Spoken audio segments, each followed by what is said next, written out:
Danny Hauger here, and today I get to share a special conversation I had with Traci Bonde, a fellow Californian and impassioned educator. Is impassioned a word? Someone that has a lot of passion for what they do? I think you get it, right? By now I've explained it anyway. And I'm going to be playing a segment from our interview on their wonderful podcast, Struggle for Change, as they talk about systemic change in education and how to get there. I recommend it. It's a good listen, and it's got a lot of depth and dives deeper even than inspiring teachers on a lot of different issues. Thank you, Traci, for having me on as a guest. Enjoy today's episode, and it's in part brought to you by ampeduplearning.com, who allows me, the Hauger History Store, to sell a lot of my cool resources as a teacher, and they're owned by teachers, so it's teachers helping teachers find great resources and activities for the classroom for all subject matters. There's also lots of social media giveaways. And if you use the promo code HaugerHistory10, you'll save 10% on your order, and I'm sure you'll find something great, whether it's for distance learning or in the classroom education. A lot of things to get students up and out of their seat. So things just to change up your routine and just to teach in a whole different way and elevate maybe a new lesson for your lesson plans. That's ampeduplearning.com. And here's today's episode of Inspiring Teachers featuring Danny Hauger, that's me, and Traci Bonde from Struggle for Change. Enjoy the show. Thanks for liking, sharing, and subscribing to all educators that you love. Hi, everyone. See you soon. It's Traci Bonde. I'm one of the founders of the Struggle for Change podcast. We have been operating for about a year now. We just finished up 2 episodes. One was a video stream and one was a live stream on the topic of preparing for return to classroom.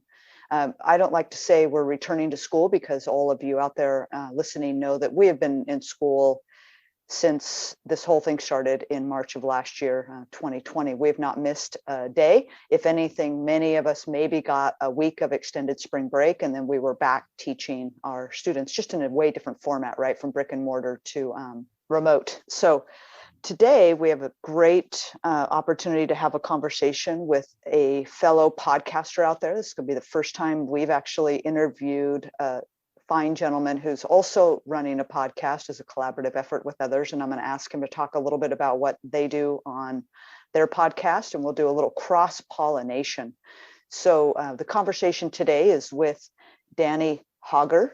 He is in his 6th year of teaching history and economics at a high school near you in California. And today he wants to talk with us about remote teaching and positive messaging. Danny, thank you so much for taking time today. Thank you for having me, Traci. Great to be here. So Danny, can you tell us a little bit about the concept remote teaching and positive messaging, just to give the viewers an overview? Yeah, just to give that early access to some of the things I wanted to share, which haven't been sharing publicly because it doesn't seem very popular to like doing distance learning. And I totally recognize there are disadvantages and there are things that are not the same, but seizing the opportunity that can present too has been number one for me since we were told we were going to do this, because I don't know, I'm more optimistic even at work than I am in my personal life, but I just love trying to find new ways to convey these messages and achieve success in the classroom. So those are some of the things I hopefully can give through this little conversation here. Right on. Yes. So, wow, talk about a different perspective. We've seen in our social media, and we've heard from friends across the spectrums and different positions in districts around the country talk about how difficult it has been the last year. This is a refreshing change of pace to actually hear from someone who has found the opportunity to teach remotely to be a change of pace in a positive way. So tell me a little bit about where you made the shift in March and what your classroom feels like today. Sure. Happy to. So we were headed into a spring break, a 2-week break from school.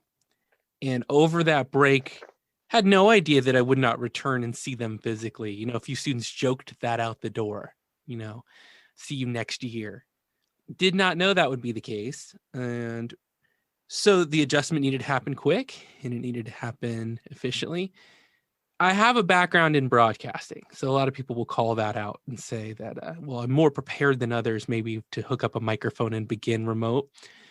And that's true. I mean, I'll acknowledge that for sure. But I also thought about the way we have conversations like we are now through internet passageways, and how we have productive conversations and we get actionable steps and tools. And through Inspiring Teachers, our show, we interview guests every week and been doing that since a year before the pandemic started. Mm. And I thought, well, okay, so what needs to be done in this room to be different? And I started answering those questions. And I also thought about it in the sense that knowing that not all of my colleagues were adept and were technologically ready to start something. So I thought about differentiation. And I do that in the room too. What am I going to do to be different than everyone else in a good way, or memorable in the way my teachers were that I loved growing up, you know? And so I started working in those answers of, well, I want to be fun. I want to have more fun than I did before and embrace the chaos and whatever differences with a smile. And then be honest and forgiving of my students for anything that I am being forgiven for too. You know, so this is unusual. Let's acknowledge it. How weird. Let's talk about what's different. And let's talk about each other's days and what we're missing, and then share something and just build that same classroom community. That's my first thing I think I'd want to share is we can still have a community that cares for each other, that talks to each other, that's there for each other, and that you know, is just acknowledging everything that's happened. So the first thing, Traci, I think was just dropping pretense of you know, in the room, I'm your teacher and you're my students, and there's that traditional hierarchy of I'm above you and the source of all goodness. And so I just dropped that and said, well, here we are. Let's do this together. And so one of the things I would suggest, and people might find this difficult, but I try to talk to every student, every class in an hour. And if you move quickly and you move promptly and you know when a bad internet connection is coming up, you can try to get students to answer with writing in the chat box instead of the verbals or the audio and video. But that way everybody feels heard, everybody feels felt, everyone knows that the teacher's acknowledging them, and they also can't hide. So they're not going to be able to just sit on a phone or go microwave food and go watch TV, because we all need to be here and he could call on me at any second. So that's one thing just to start with that I thought was like, let's still be together, you know, let's still hear from everyone and have everyone's voice here, not just mine. Oh, interesting. So April of 2020, you found yourself, you had been with a number of students, an entire roster worth of probably, I'm assuming 5-6 classes. You all of a sudden found that they were remote. Tell me about how you overcame, gosh, you were getting ready to move into spring testing time of year in 2020. So you had different levels of anxiety. You had seniors that were really looking forward to the end of the year, and you had to somehow take them through to the finish line. How did you prepare the change of expectations with the idea that you were embracing the chaos with a smile? Wow, that is a big question, because for those seniors, that is a big expectation of what they are supposed to have, what they're supposed to be expecting. And I can't replace some of those things. You know, I can't replace graduation, some of those moments, but I can try to prepare them for life after. So what we did with the seniors is I modeled job interviews in economics about, well, let's think about investing your time differently. If you're not enjoying distance learning and you're just really not happy with this situation, I hear that. I acknowledge that. This isn't the way things were supposed to roll out. But here's what we can do. What makes you happy? What is a passion that you now have multiple more hours per day to explore while you're at home? Do you feel stuck? Nice. Is there anything you can do that can be some light in this moment? And I encourage them to brainstorm and set goals for the next 3 months, 6 months, and 12 months. Nice. And just try to shift a focus. I cannot, can't pretend that this isn't a Band-Aid, but it's a what would you do now to make the future better for yourself, to put yourself in a position. So, can you start doing research or learn a skill or start learning a trade on YouTube or start a kind of channel that can be on your resume for college, or build something that maybe will become a career or just a source of fun for your friends, starting a podcast online. And if I can, try to open some doors where they seem like all the windows are shut. And that became a focus with the seniors of, trying to find those things and just re-encouraging them that they have value, and all the choices that they make as adults and future voters also will matter in some of the things that will take place in the future, and just making them realize, even if they felt powerless, that their power is growing, and also they have the most energy in the world they'll ever have during this time. So can you find an outlet for that where you will be glad that you spent this time at some point, not soon, but maybe you'll look back one day and maybe this will have been a meaningful time, and hope that they're listening and then they're willing to acknowledge and join you in that message. I thought that was a big part of it, and part of what made me feel good about trying to get in that direction while still teaching the standards and covering all the lesson materials. So that was what I wanted to focus on for them. Now, what was, oh, very good. So what was happening with, I believe you said you also taught sophomores. Mm-hmm. Yeah, correct. So what was happening in those courses while you were building out the seniors 3-month, 6-month, and 12-month goals?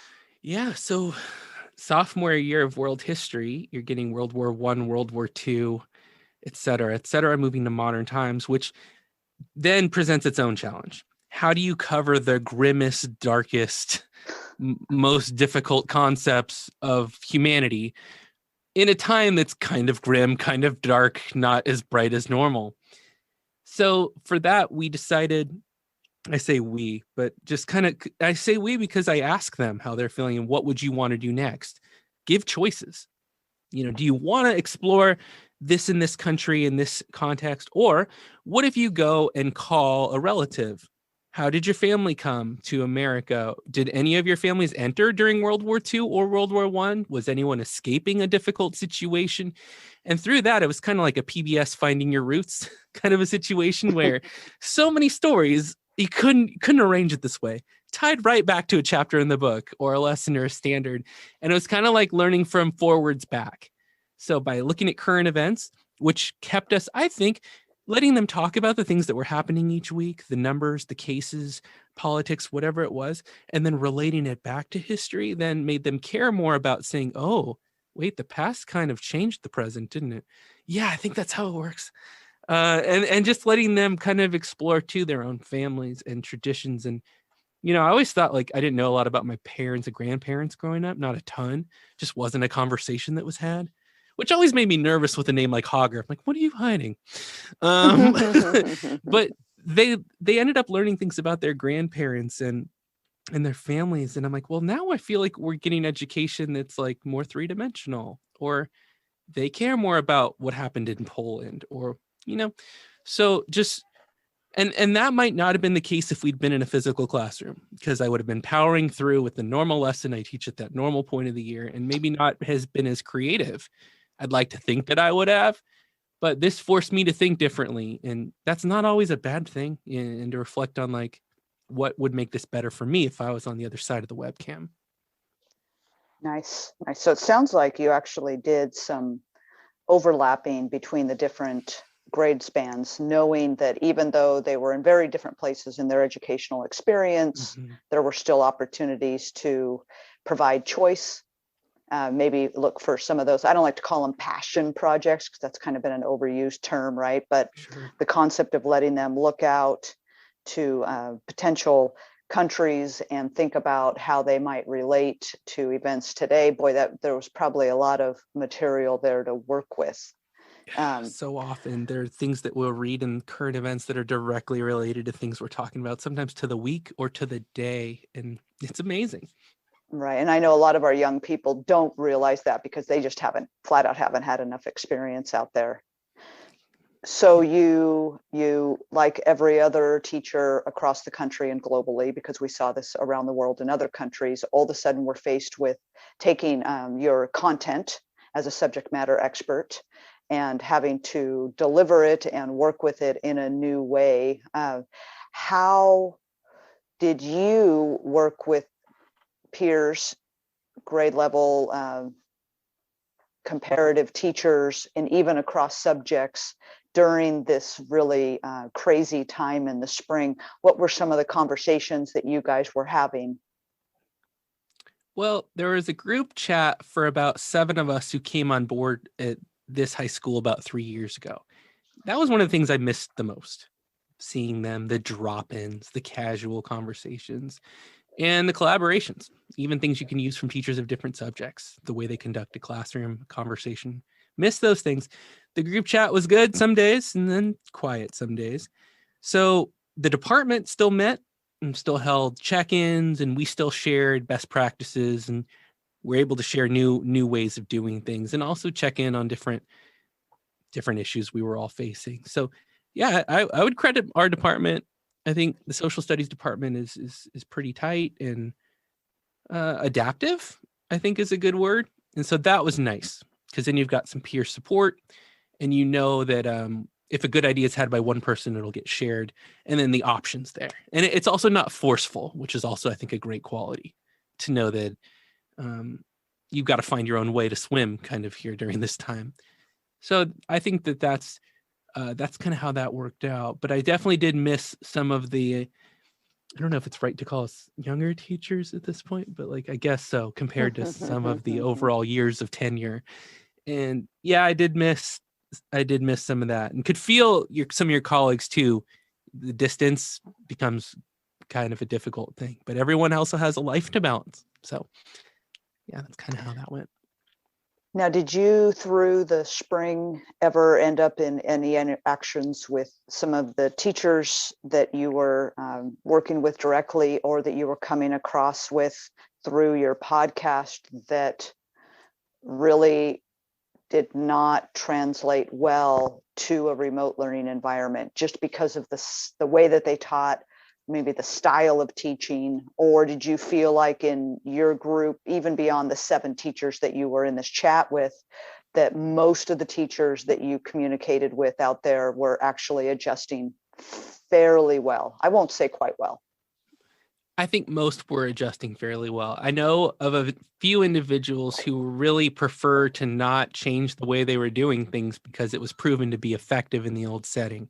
Mm. And when they were finding that maybe some students were struggling or not keeping up or not turning in assignments, then I would suggest, well, perhaps if you change the form of assessment, perhaps if you go more to the verbal check-in, you won't have to worry about collecting the physical or the paper or the photo or the Flipgrid or whatever it is. Mm-hmm. And that might work. And I think it has to a large extent. And I think you've got to show somebody something works the way you do it. And when I was able to demonstrate through not having that many issues, not having that many extra response students, because we're getting things done together during our class period. So that, I think, was one of my big goals, is how can I make it where you need to do almost nothing when I don't see you? So I just need to reformat what I'm teaching, what I'm asking you to do, what I need to see from you. How can we do that during our 60 minutes instead of that? Because I knew that a lot of teachers were still giving a lot of homework. And I don't want my students to have to worry about being the 4th subject in an evening when they've been on the computer all day already. So that's one of the things I recommended from the beginning to my staff and my friends is, hey, figure out a way to just capture it during your time. Let that be your time, and then let them handle their other business. So that's one of the things I think that helped. Yeah, great philosophy. So all of us, regardless of where we sit, from our office staff to our custodial staff, our kitchen workers, our administrators, and our teachers, we all essentially found ourselves in a totally new world, right? We had gone from arriving at some destination every day to serve students in our various capacities to all of a sudden we were essentially rethinking, right? But obviously that fell on our teachers the hardest, as they had to rely on the people around them that could help with some of the tangible needs, right? The technology and the new processes for achieving attendance and how to deal with communication.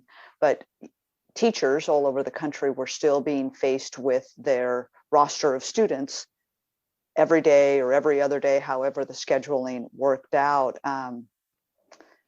Did you find through the spring, as you were doing this and having success with it and learning new things about yourself and capacity with your students, did you find that there were ups and downs through the spring that you had to deal with year students as discoveries were made closer to May and June, like we won't be returning in August.